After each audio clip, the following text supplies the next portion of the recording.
So let's walk through the very first step for any Java developer, that is installing and configuring the JDK. For that, we can head to its official Oracle website, and here you can see we have different versions you can go with. So the most recent one is JDK 24. Let's just go with the most latest version, and here you see you have different versions for Linux, Mac OS and Windows. I'm going to go with Windows, and here x64 installer. So you just click here. It's going to download that installer on your system, and once it's done downloading, you can just open it. The setup process is fairly straightforward. The wizard should guide you.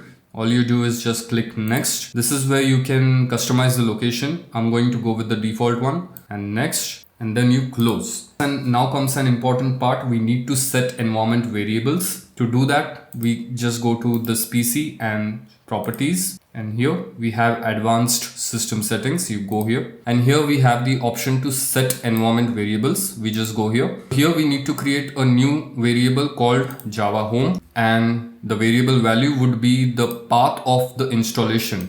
By default, it is going to be in program files and Java and JDK and bin. So you need this complete path. You just Control C, and here you just paste it, and OK. Now that we have set Java home, we also need to add that path here in this path variable. You just edit here, add a new environment variable here, and paste the path here, and remove the bin, and OK. So this allows your system to access Java from any terminal window, and that should be OK now, and click OK. Now you can open command prompt, and to verify that Java installation is successful, you just enter command java space dash version, and you see we have Java 24 installed successfully.